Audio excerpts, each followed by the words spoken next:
One of the most fascinating but perpetually overlooked figures from the world of the Tudors is Margaret Douglas, Countess of Lennox. As the sole daughter of Margaret Tudor, Queen of Scotland, Margaret Douglas was the niece of King Henry VIII and a first cousin to his 3 children. Her life was spent in the shadows of the Tudor crown, and she found herself getting on the wrong side of her relatives on several occasions, resulting in several stints as a prisoner in the Tower of London.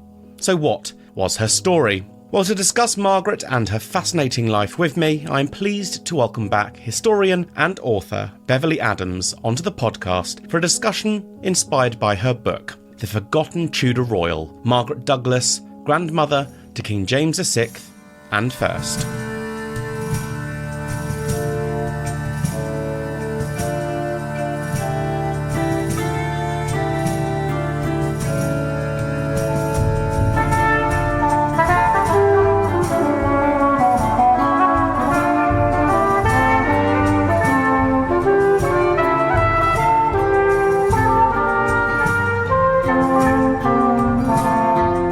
Welcome back to the Tudor Chest podcast, episode 126, Lady Margaret Douglas, The Forgotten Tudor Royal, with Beverley Adams.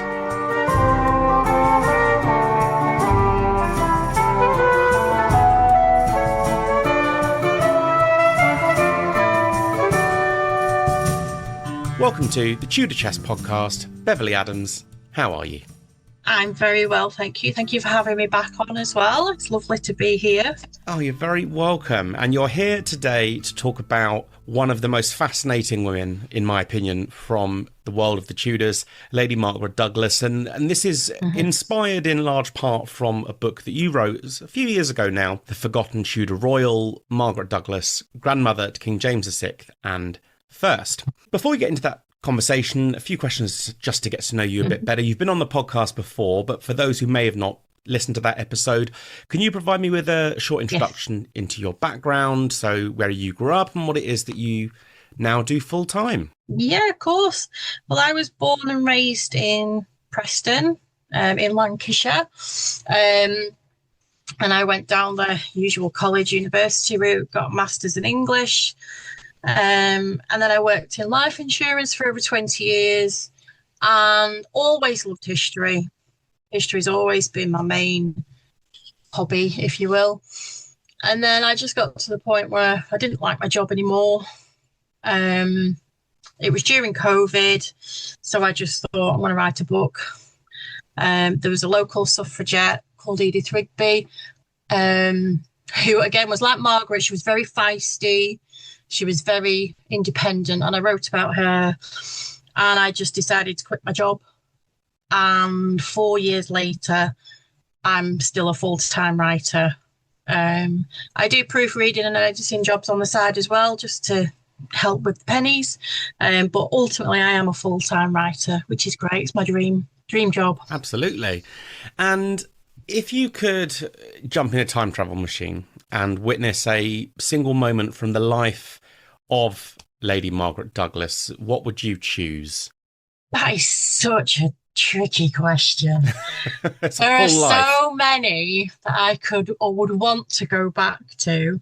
I'd love to have been there when she found out that Darnley had married Mary, Queen of Scots, because that was her ultimate goal. That was her aim. She wanted Darnley on the throne of Scotland. So I would love to have been there when she found out that it actually happened. Maybe not when she was later, put in the tower for it, but when she found out that James had been born and that she had a grandson that potentially could sit on the throne of England and Scotland. That must have been an incredible moment for her.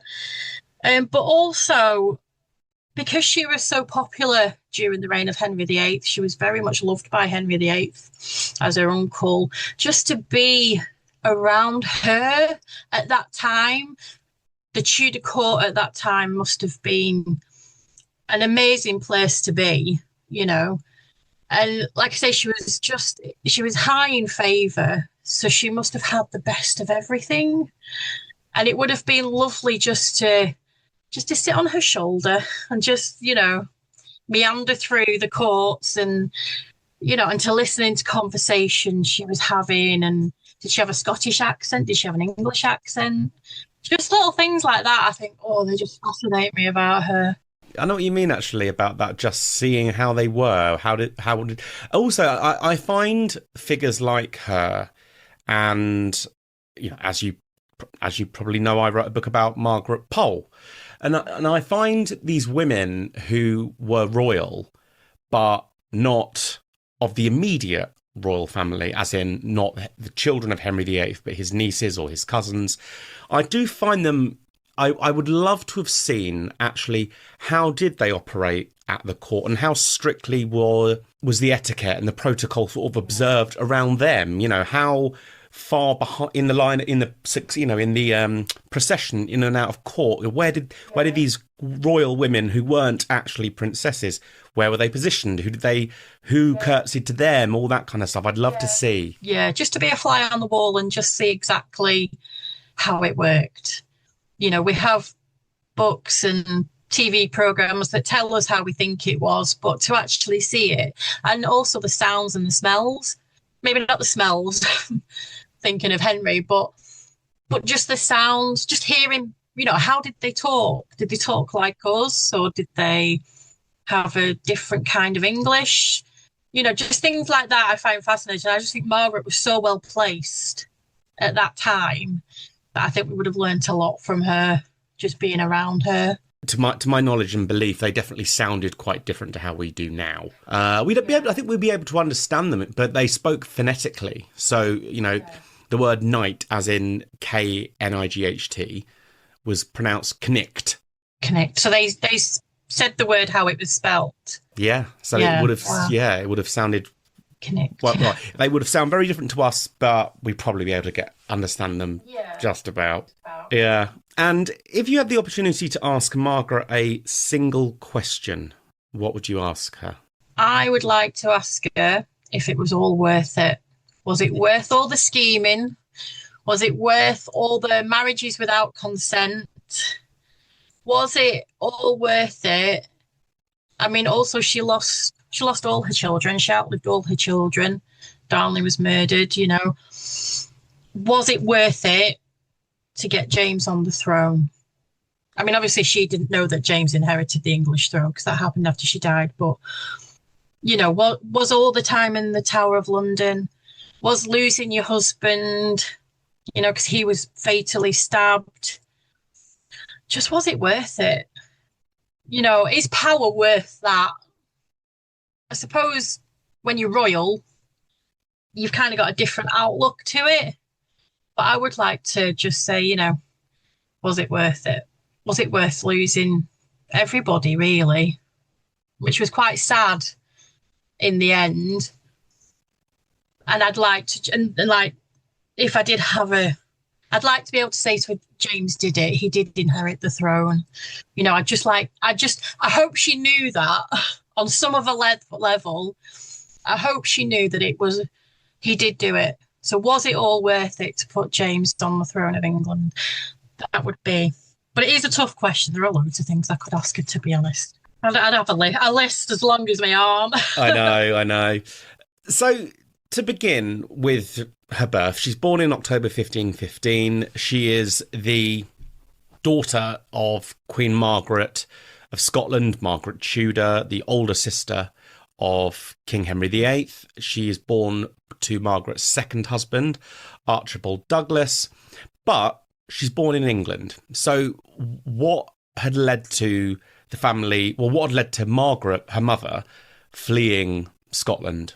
Okay, so when Margaret's husband, the king, died, he left in his will that she was to be the regent for her son, the new king, King James V, as long as she didn't remarry. And Margaret decided to remarry without consent from the government. And the chap she married, Archibald Douglas, he was a bit of a bad un. So she had her sons taken off her. She was pregnant at the time with Margaret. She had her sons taken off her. She had to hand them over at the gates of Stirling Castle.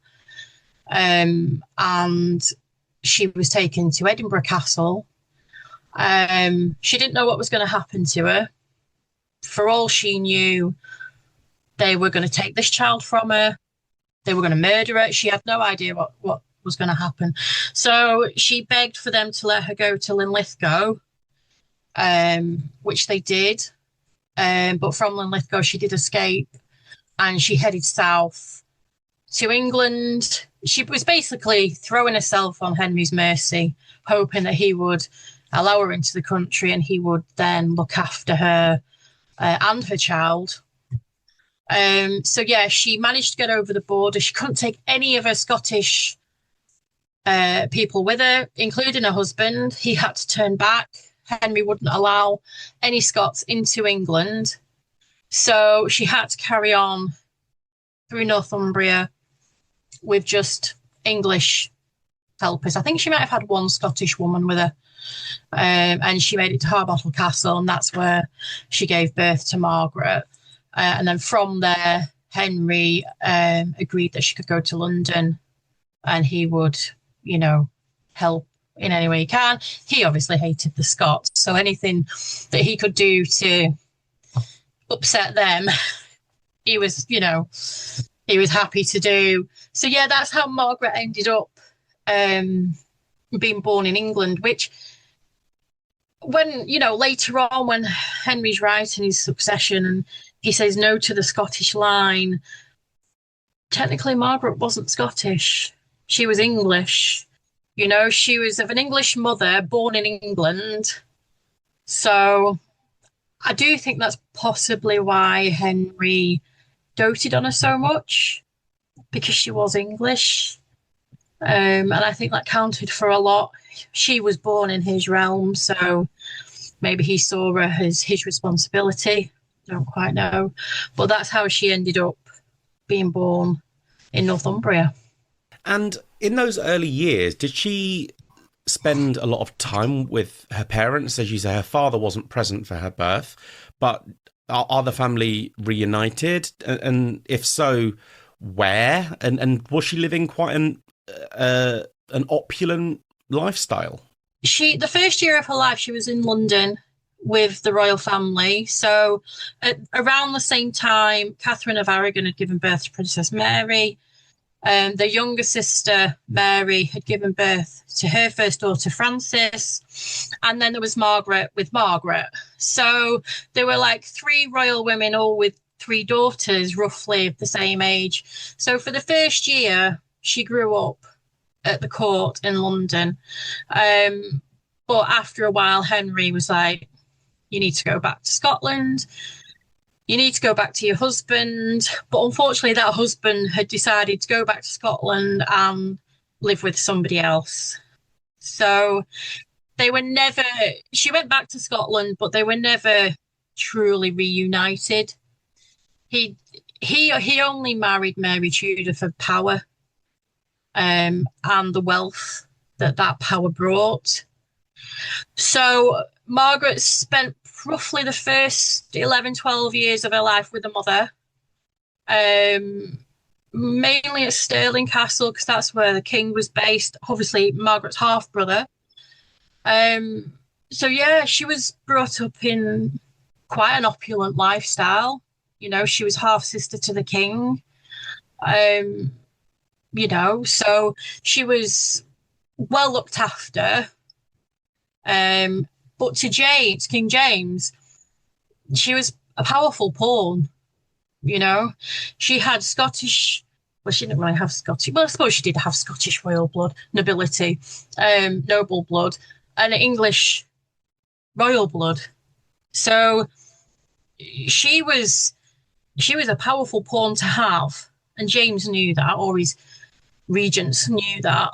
They wanted to keep Margaret close. So yeah, she had a good upbringing the first 11, 12 years of life. In as much as a child in that kind of lifestyle can have. I mean, how much time did she spend with her mother? We don't know. They had nannies, they had governesses, all that kind of thing. But she was under the care of her mother. But things change in October 1528. Margaret will have been 13 at this point. She is sent back into England. So why?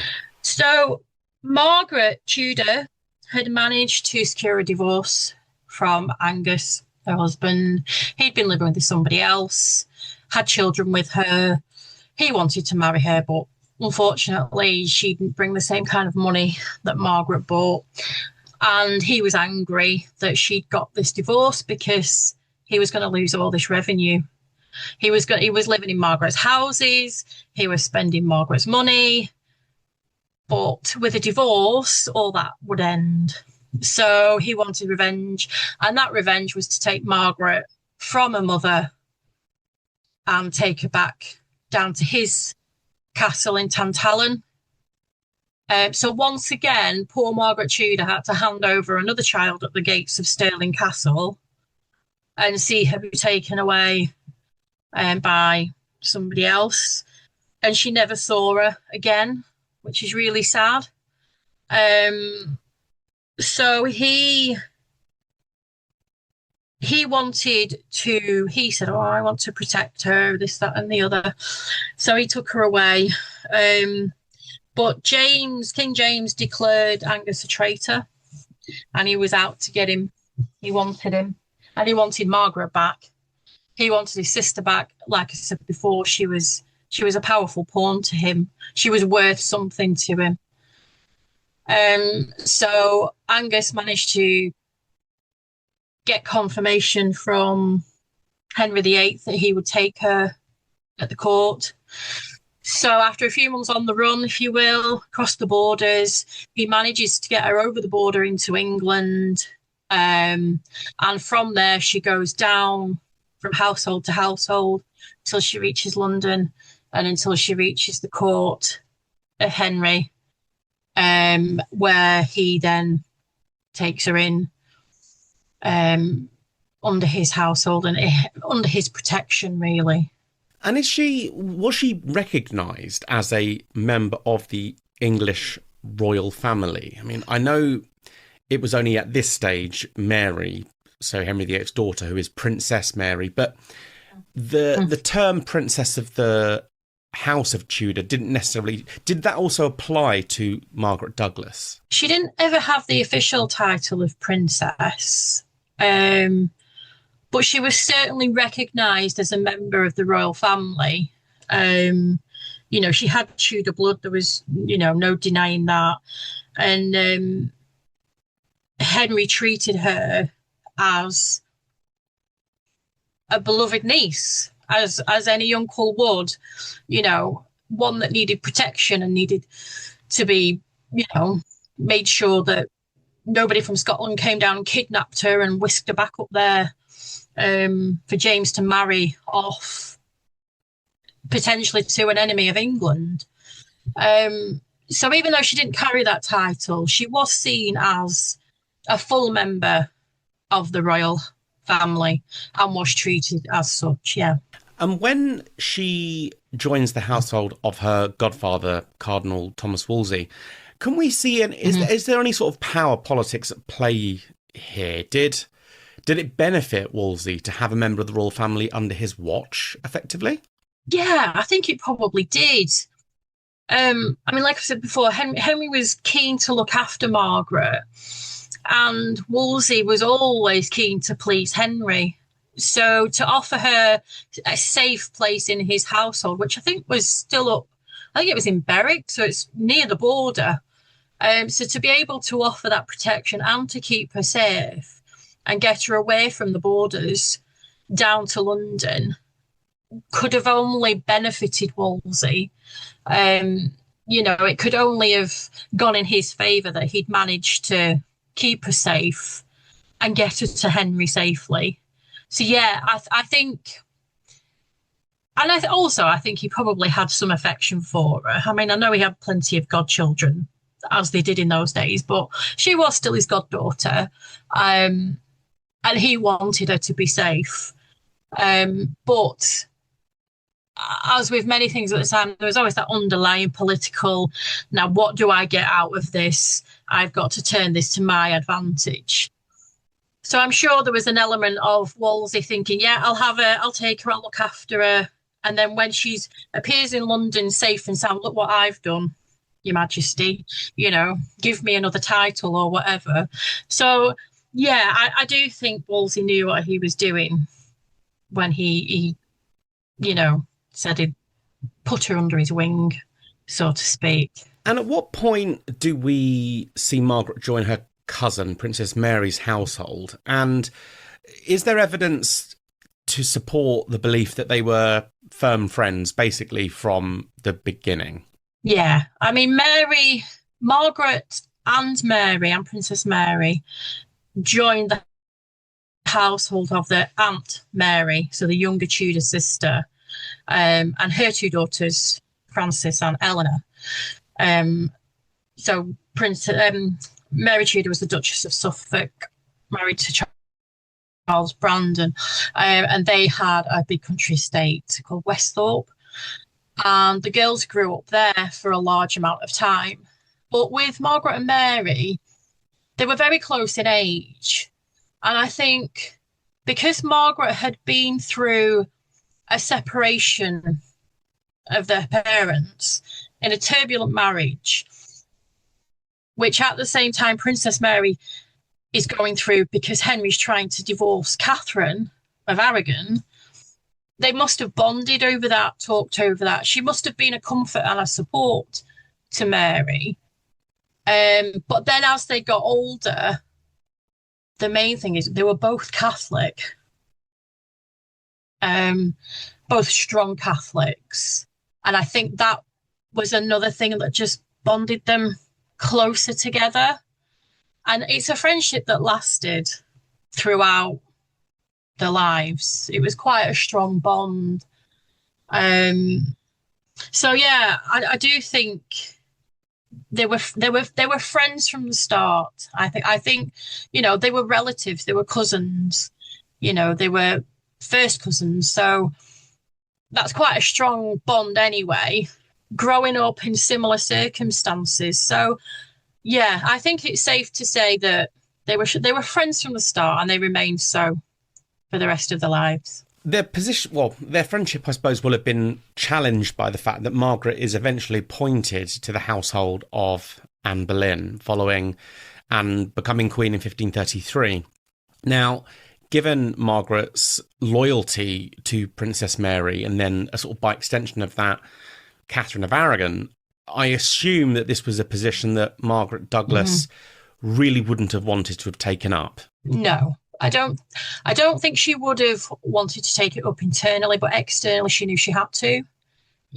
She was a grand lady, and a grand lady served the Queen, and Anne Boleyn was Queen. So she didn't have a choice in being placed in that household. But deep down, her loyalty lay with Mary and with Catherine of Aragon.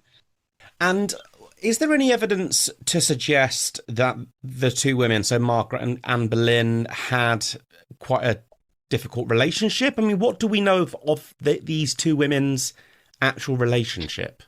I don't think there is any evidence to suggest that they were in conflict with each other. I think Margaret was a very independent woman and was confident in herself and in her standing. But she was also very clever, and she knew that if she said anything against Anne or about Anne and it got back to Anne, she would go straight to Henry. And as Henry was her, Margaret's protector, and, was paying all her board, buying all her gowns, jewels and everything like that, she wouldn't have risked upsetting him. So I think she served Anne Boleyn through gritted teeth, maybe, but she did so openly and outwardly loyally. She knows what side her bread's buttered, effectively. Exactly. Yeah, exactly that. That's a good way of putting it, actually, yeah. And I suppose what may have Well, an insight into the fact that Margaret isn't totally allergic to all things Boleyn/Howard is Anne's uncle, Lord Thomas Howard, enters the scene. To make it clear for people, there are two Thomas Howards who are both uncles of Anne Boleyn. We're talking here about the nicer of the two, not the famous Duke of Norfolk. We're talking about his younger half-brother, Lord Thomas Howard, who is also an uncle of Anne's. He enters the scene. How, why, what happens? So he and Margaret meet at the christening of Elizabeth, Princess Elizabeth, and that then kickstarts a romance, or how they would probably call it, a courtly flirtation, or something like that. So yeah, they met, and they were encouraged by Anne, from all accounts, to, see each other, talk with each other, get to know each other. Now, whether Anne was thinking, if they can get married, that's another tie, it's another Tudor tie to the Howard family. We don't know, but and apparently Henry encouraged them very early on. Very early on. I mean, you can flirt. There's no harm in flirting. It's what they do at court, isn't it? These courtly flirtations they have. But over time, they fell in love. And Margaret wasn't in a position to fall in love with whoever she wanted. So it was going to cause trouble over time. And does it go effectively too far? Yes. This is the first time that we get from Margaret that she's a little, I don't know how you would describe her. Not a mink. She's not a mink. Strong-willed, feisty? Yeah, feisty. Yeah, feisty is a good word. So there's a document called the Devonshire Manuscript, and within that is about 180 love poems that were written by the people of Anne Boleyn's household. And there's poems in there written by Margaret and by Lord Thomas. So that's kind of like the documented evidence that there was a love affair going on. They exchanged love tokens, and foolishly, they pre-contracted with each other. So, in effect, they were married. They just hadn't had a religious blessing. And that, in the end, was Margaret's saviour, really. They also don't have the approval of the king to take it to this stage. No. He was happy for them to flirt early on when it was innocent, but never would he have sanctioned that, because he thought Thomas Howard was not worthy of his niece, for starters. But as Anne Boleyn fell, so did the rest of the Howards.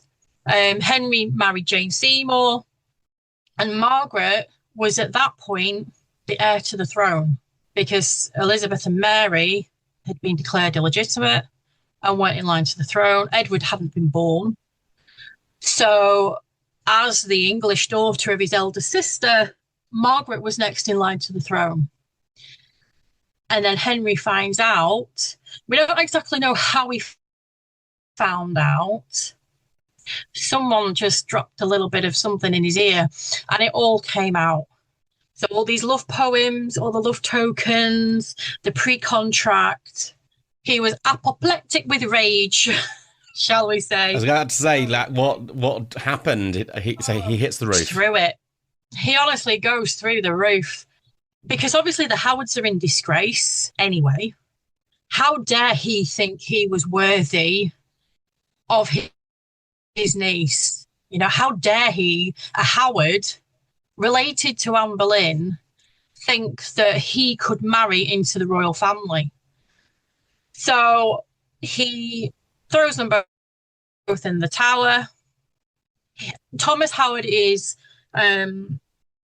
what do they call it? Act of attainder.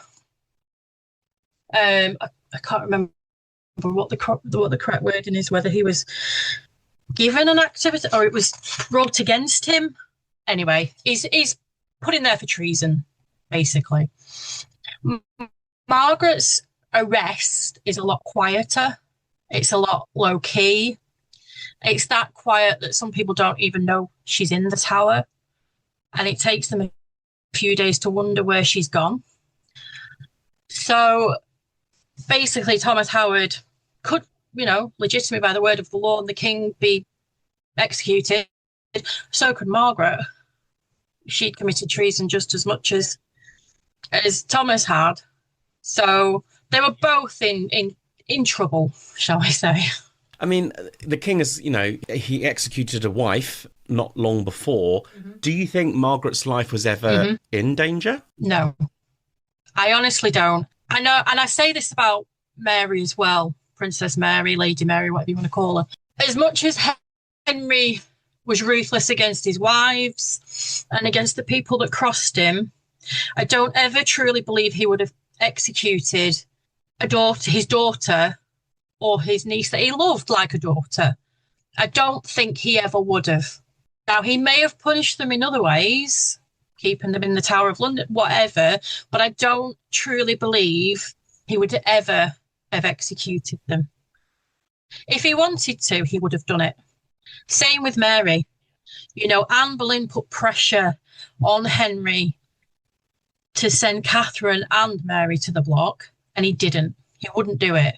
So I do think, for all his, ruthlessness, he did have a line that he wasn't willing to cross. Now, maybe later on in his life, he might have crossed it when he was older, in more pain with his legs. And obviously I think that level of pain can affect you mentally. I do think maybe later in life, he might have reacted differently. But at that point, no, I don't think she was ever in danger of losing her life.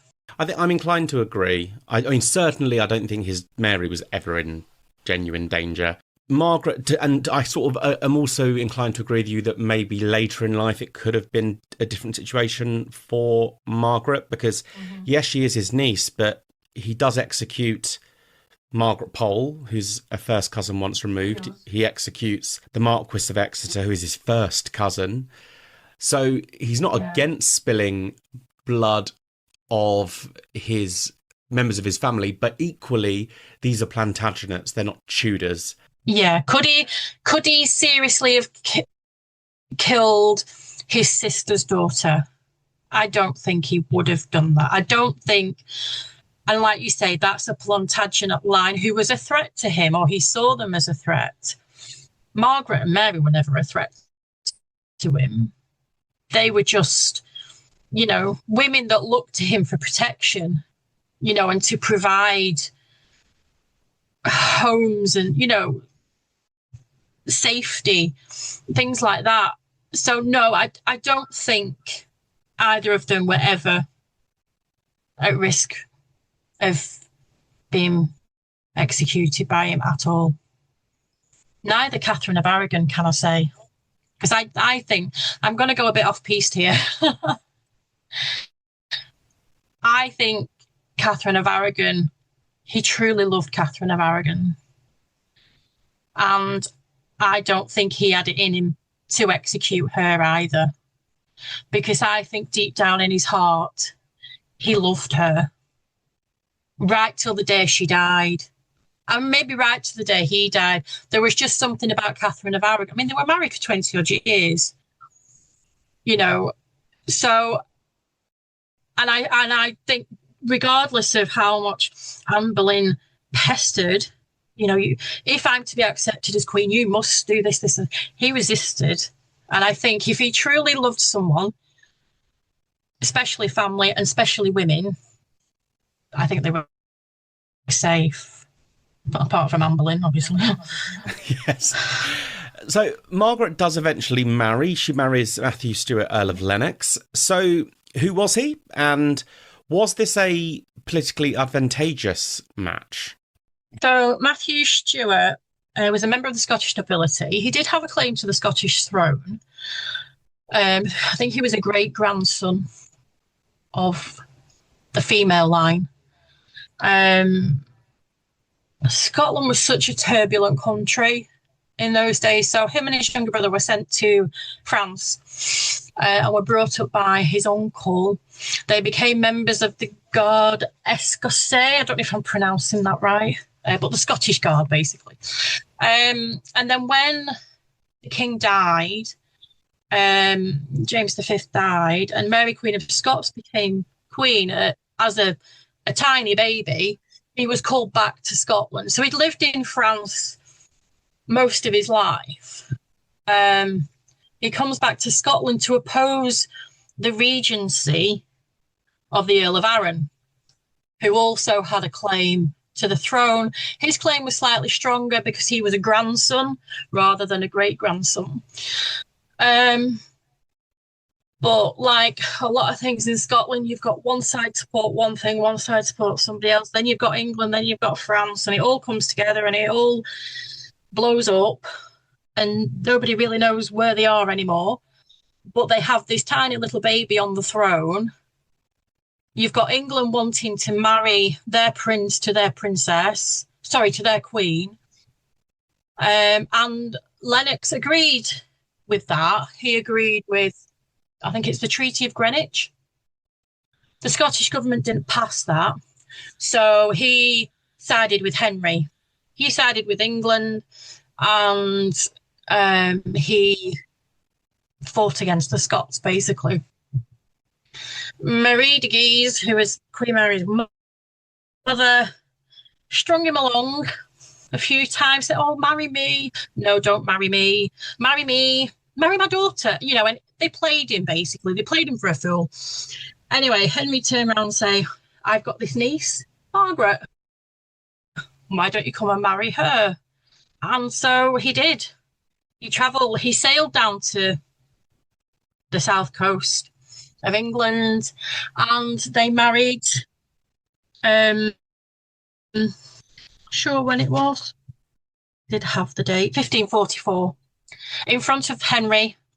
And it was a happy marriage. It really was a love match. Obviously, they'd never met before, but it did turn out to be a love match. But from Henry's point of view, it gave him maybe a foothold in Scotland. You know, he had a Scottish nobleman who was willing to fight for him against Scotland. He also had strong links with France as well. So that old alliance, you know, could be shaken through Lennox. And he fought for Henry in many, many skirmishes, battles on the side of the English. But like I say, it was a love match. So she did marry. After also having a liaison with another Howard, Charles Howard, after Thomas Howard,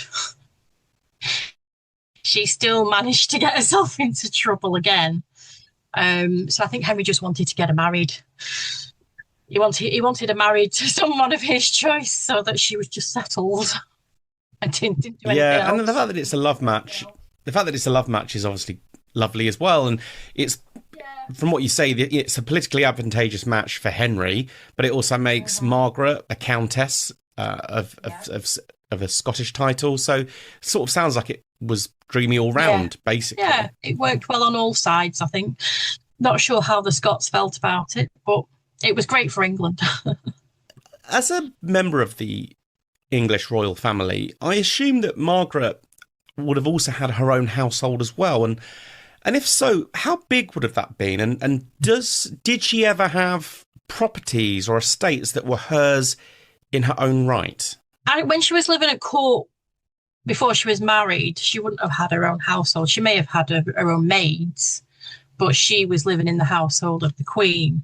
But when she got married, Henry gifted a huge estate in Yorkshire called Temple Newsome, which is just sits outside of Leeds, modern day Leeds. And then he also gifted them Setrington House or Setrington Manor, which is just off the coast in Yorkshire near Scarborough.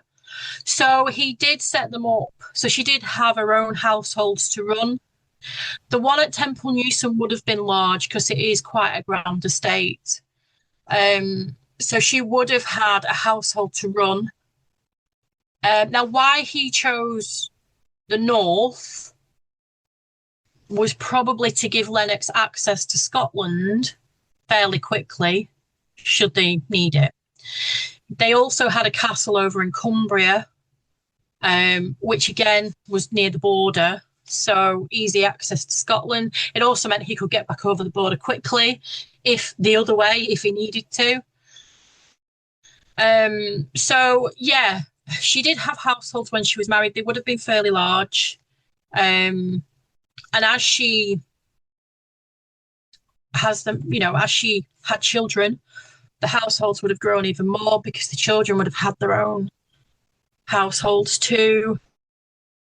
So she would have been the matriarch of quite a large household. And, sadly, only 2 of her children survived. I think she had 8 in total, So she lost 6 of her children, but the household would still have remained. She constantly had a child in the nursery, really. And the household would have accommodated that as well. So it would have been quite large. As you mentioned earlier, Margaret was committed to the traditional Catholic faith. It's one of the things that was a real unifying bond between her and her cousin, Princess Mary. To that end, how does Margaret fare during the reign of her other cousin, King Edward VI? She stayed away. She stayed away from court during Edward. She knew it best to stay away. So she stayed in Yorkshire. She stayed up in the north. I don't think she was. I think she might have been invited to court once. But on the whole, she stayed away, but she was having children, she was, and also recovering from having children and then recovering from the loss of that child. So during that period of her life, she probably wouldn't have been at court anyway. But yeah, she stayed away. She knew, she was so politically astute. She knew where to be and when to be there, and during the reign of Edward was not the time for her. I mean, she would have had news from London. She would have heard about how Protestantism was growing, and obviously the north is a Catholic hotbed. She was safe in the north. If she'd have gone south, she wouldn't have known what might have happened. She might have been arrested. She just didn't know. So she stayed in the north where she was safe with her children. She had Scotland to worry about. She had Scotland in the north and London to the south. So she stayed put where she was safe, really. Things obviously change beyond all measure when Edward VI dies. Mary comes to the throne after the Jane Grey blip. So when Mary is on the throne, obviously this changes everything. Does Margaret at that point then make her way back south and join her cousin's household? Yeah, she does. She travels south, and Mary, she gives her fine new clothes, new jewels. She gives her fancy apartments in Whitehall Palace, which she completely renovates. And I do think it's funny that she puts the kitchen over Lady Elizabeth's apartment, so it's constantly noisy.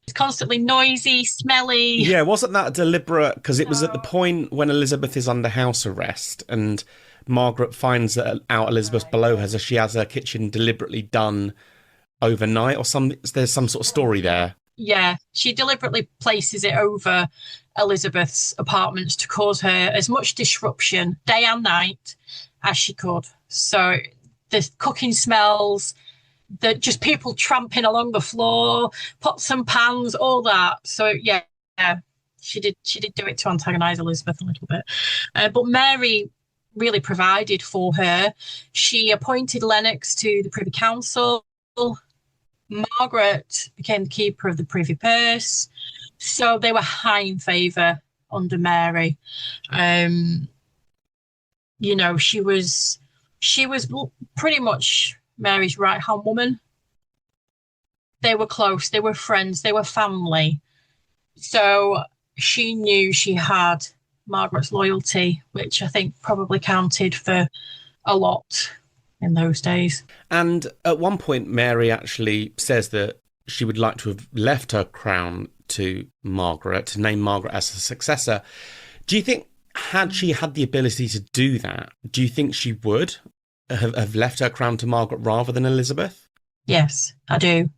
Catholicism was important to both of them, and the preservation of the Catholic faith in England meant everything.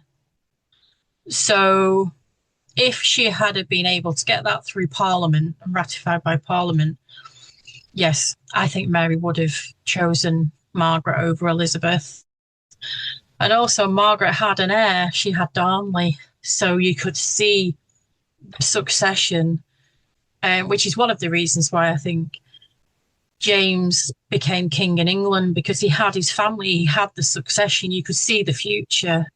And I think that was perhaps similar with Margaret. But the country didn't really want Catholicism.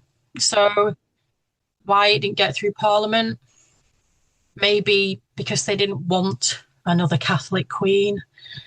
And also Henry had discounted the alien line of Scotland, even though she was born in England. He didn't, for whatever reason, want Margaret Tudor's children to inherit. So I think personally Mary did want Margaret to be queen, but I think things transpired against it to make sure it didn't happen. And that story about Margaret having her apartments renovated and stuff over Elizabeth's head, I mean, firstly, this tells us quite clearly that there is a difficult relationship between Margaret Douglas and her other royal cousin Elizabeth. But does it, what can we see of Margaret's personality as well? Because that is, whether you like Elizabeth or not, it's quite a spiteful thing to have done. So, oh yeah, what do we know of her personality? Was she fun? You know, what do we know? Oh, I think she was fun. Oh, I think she would have been great fun. Because I think it's not that she didn't care about what was right and what was wrong, but she was probably just a bit more willing to push the boundaries of what was right and wrong. And we see that with Darnley's marriage with Queen Mary, and then a younger son's marriage to Elizabeth Cavendish, where she never sought Elizabeth's approval. She knew she should have done, but she did it anyway. And I think that just shows us she was a woman who knew what she wanted, and she did what she had to do to get it, especially in terms of her family and the progression of her family. She knew she wanted her, especially Darnley, on the throne of Scotland and maybe even England. And she did what she had to do to put him in there. But the relationship with Elizabeth, I think, was strained. But I think a lot of that came from her loyalty to Mary. There was a bigger age gap between Elizabeth and Margaret and Mary. There was quite, a decent age gap. And so she wouldn't have bonded with Elizabeth the same way she did with Mary. So I do think there is that element of loyalty. And so, yeah, maybe it is spiteful, but I think Mary and Margaret might have had a little giggle about it, behind closed doors. But it was something that she may have come to regret, because obviously, as we know, Elizabeth becomes queen, which is not, I'm sure, what Margaret would have not wanted to have happened, but does. Does Margaret have any official role during the early years of Elizabeth I's reign? No. Elizabeth pretty much sends them packing. She banishes them from court. She sends them back to Yorkshire. She doesn't really want anything to do with them initially. Over time, she probably thinks, oh, well, they might be helpful. They might be worth, you know, bringing back to court. And a lot of that comes down to Darnley. And she couldn't ignore the fact that he was there and he had a claim to her throne. He was one of the claimants to her throne. And so she couldn't isolate them completely, because he could have ended up being her heir. So they are brought back to court, but it's always under suspicion. Elizabeth never really wanted them there. Margaret didn't really want to be there, but knew that she had to be there to be close to power. So it was a very fractured relationship. It was hard work, but both knew they had to do it to meet their own ends, really. Yeah, I mean, we only have to look at the fact that you've got the two remaining Grey sisters, Catherine and Mary. They're Protestant, and Elizabeth can't stand the sight of them. So a cousin who is Catholic is going to be in a sort of worse position still, I guess. Yeah. She just didn't want to know, really, and plus a lot older than her as well. They just didn't have that same bond. Yeah, and she falls afoul of Elizabeth because Margaret's elder of the two sons, Darnley was the elder, right? Mm-hmm. Yeah. So Lord Darnley marries Mary, Queen of Scots. When news breaks, Margaret Douglas is returned to the Tower of London.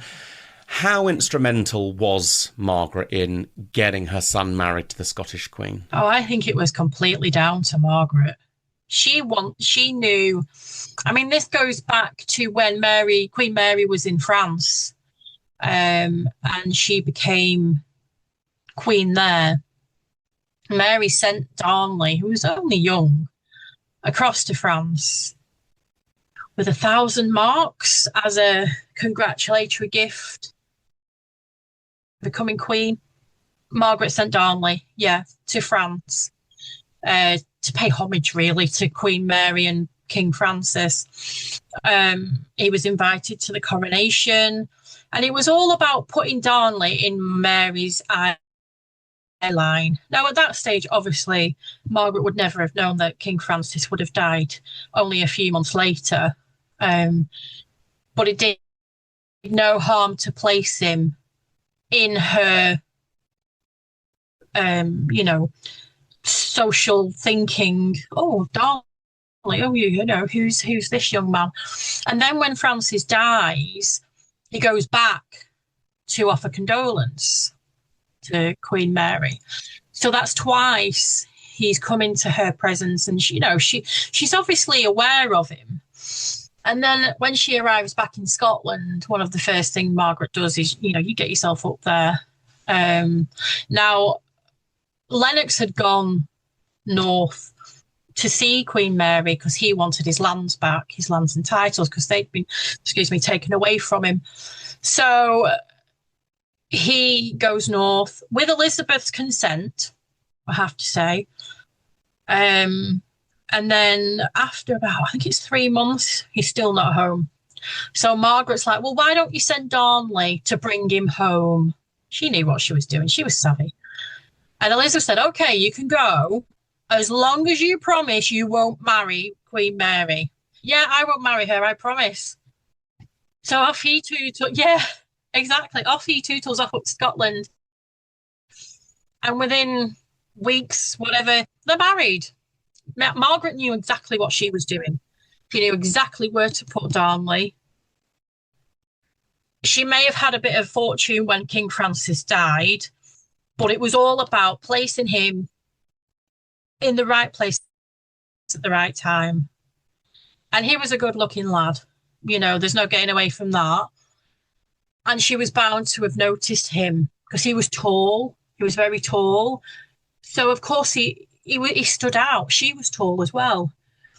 So physically, they made a very attractive couple. Exactly. And he just, he wasn't a nice man. He was horrible. He was odious. He was absolutely just, a cretin, really. but she fell in love with him and she married him. And I think that that is completely down to Margaret and her astuteness at knowing what to do at the right time, what to say at the right time, and where to be, you know. She left it the right amount of time to send him to Scotland. She knew how to play Elizabeth, in my view. She knew what to say to Elizabeth. I mean, why on earth did she agree to send Darnley to Scotland and say, as long as you don't marry her? It's like sitting a little puppy down with a biscuit and saying, now don't eat that when I leave the room. Of course that's what they're going to do. Why did she do that? And why did Cecil agree to it as well?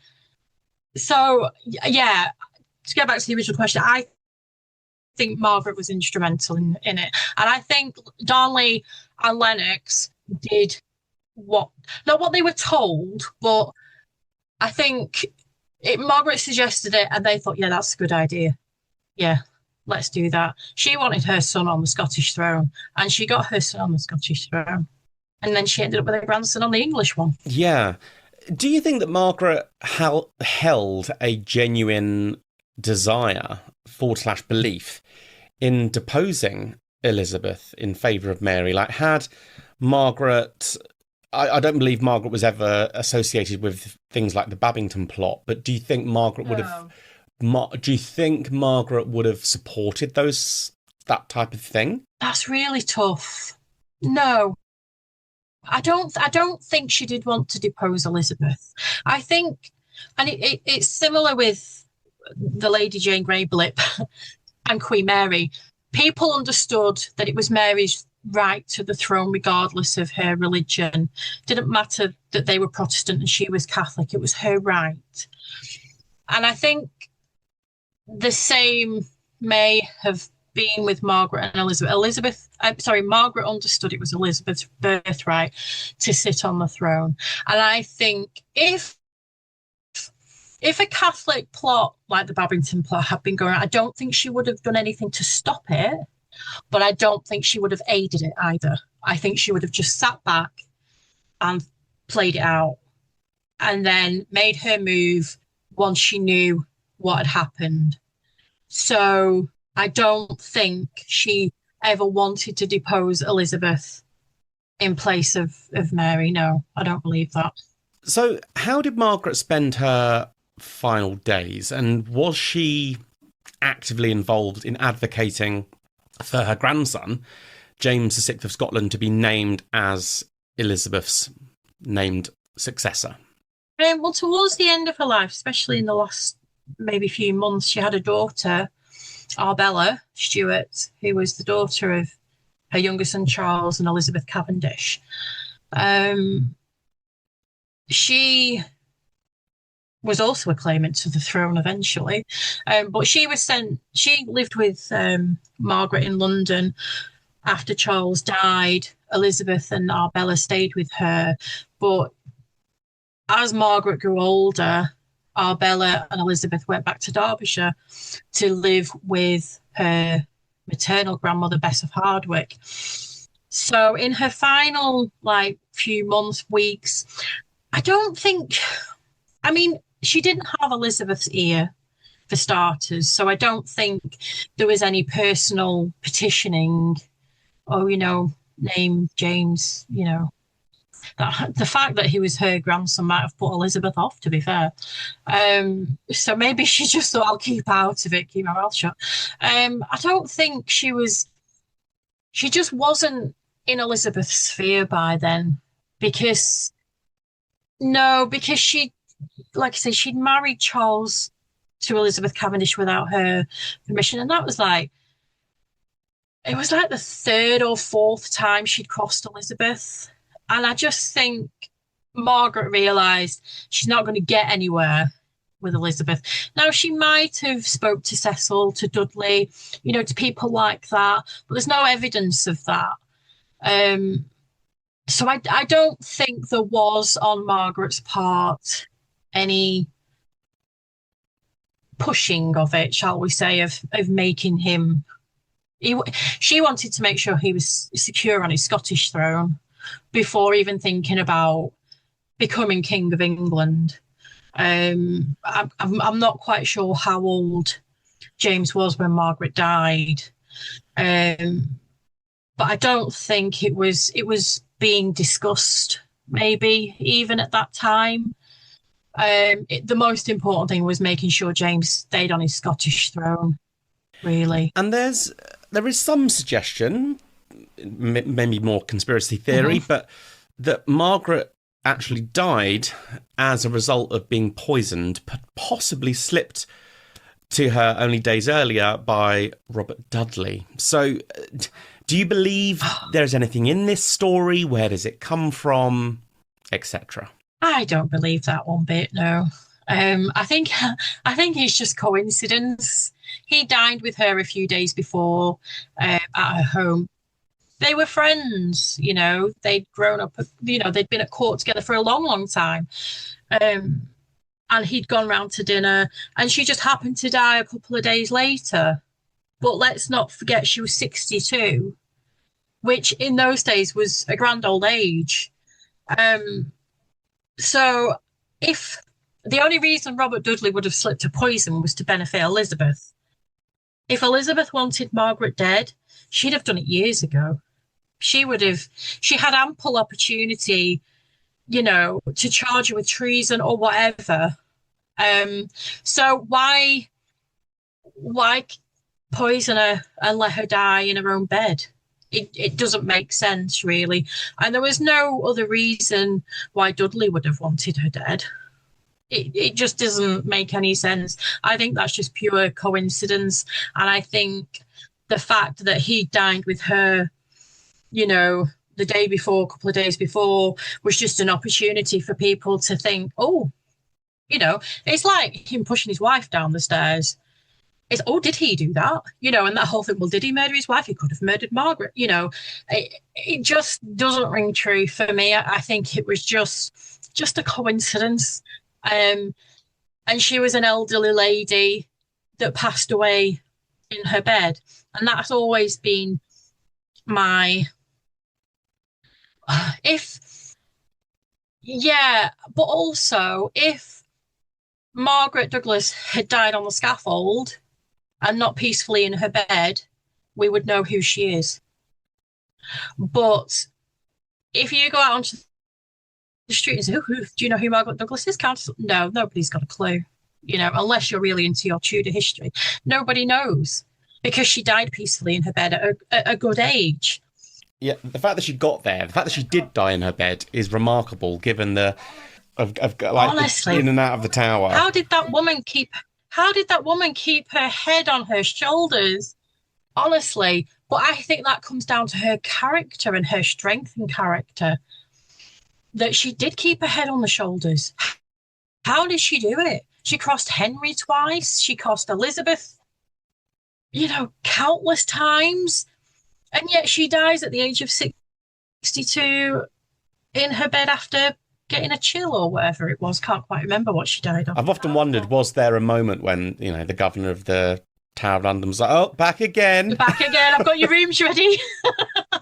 Here's your key. So you said that, most people would not know Margaret if you were to ask someone in the street, do you know who she is? Most people wouldn't know who she is. To that end, my final question for you then is, what do you think is Margaret's legacy, I guess? James I is her legacy, and the fact that her blood runs through the bloodline of King Charles III. It's come right the way down to our current king. And so that's her legacy. Everything she did, placing Darnley on the throne of Scotland, having James, becoming King of England, right the way through the Stuarts, the Hanoverians, all the way down to the Windsors. That's her legacy. She did what she set out to do. She wanted to unite the thrones of Scotland and England, and her bloodline did that. So that is the biggest legacy she could ever have. But just going back to people not knowing who she is, when they say, oh, who's this Margaret Douglas you've written about? And I always have to follow it up with, she was Lord Darnley's mother. or she was the grandmother of James I. You can never just say, oh, she was Countess of Lennox. It's always, oh, she was the niece of Henry VIII. You know, you have to back it up with something else. And I think that's such a shame because she's such a fascinating woman who deserves to be known in her own right alongside all the other Tudor women that we know plenty about. She deserves her place there, I think, because she was one step away from the throne. Yeah, and I think that's what's also sort of quite ironic, isn't it, as well, about, you know, Henry VIII, as you said earlier on, Henry VIII all but deletes the Scottish line, really, from his plans for the future of the monarchy. And yet, actually, when we look at all of the cousins and all the rest of it, it's the Scottish ones who have, by far and away, the most extravagant memorials to them in Westminster Abbey. You've got Margaret's obviously buried there with a beautiful tomb with a full-length effigy. She's got a full-length effigy on top of her tomb. You've got Mary Queen of Scots in there as well. Obviously, that's put in by her son. So it's the Scottish line that's represented so beautifully in Westminster Abbey, whereas the other lines, the Grey line, for example, their burials are quite insignificant in the grand scheme. Yeah, and that's why, you know, if you went to Westminster Abbey and you saw that tomb, you would walk up to it thinking, oh, this must be a queen. You know, this must be one of the great Tudor queens or one of the great duchesses or whatever. And then when you look, it's like, who's Margaret Lennox? Who's she? What did she do? You know? And it's like, sometimes history can infuriate me because I just want her to be known.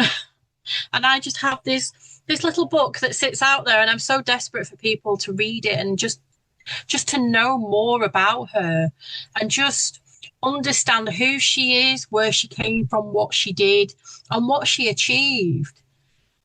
You know, a Catholic living through Protestant England, you know, just so many things on so many levels. But I do have a little soapbox when it comes to Margaret, and I do stand on it and shout quite a lot because I am desperate for people just to know more about her, you know, and just get her name out there. She was an integral part of the Tudor court. And like I say, if she'd have died on the scaffold, we would all know so much more about her. Yeah. Well, thank you very much for coming back on the podcast. This has been really fun. So are you able to say what you're working on at the moment? I believe a Mary book is on the horizon. Yeah. Mary it's due to be delivered to the publisher at the end of June. I'm also writing about another, actually, you might quite like this one, a northern woman, Anne Clifford. So she's coming after Mary. I've got a lot lined up. And one of the other future ones is iconic women of the Tudor period. So I will be focusing on Margaret Pole and Margaret Douglas again. Brilliant. And where can people find you across social media? My main social media platform now is Instagram. I don't really use Twitter anymore. historian_writer. That's me on Instagram. Thank you very much for coming back on the podcast. This has been really fun, and no doubt speak again at some point in the future whenever your other books are out. That brings us to the end of this week's episode of the Tudor Chest podcast. A big thank you to this week's guest, Beverley Adams, and a big thanks to you, the listener. If you've got any suggestions for future podcast episodes, please do reach out to me via Instagram. I would love to hear from you. Thank you again for listening to the Tudor Chest podcast, and chat to you next week.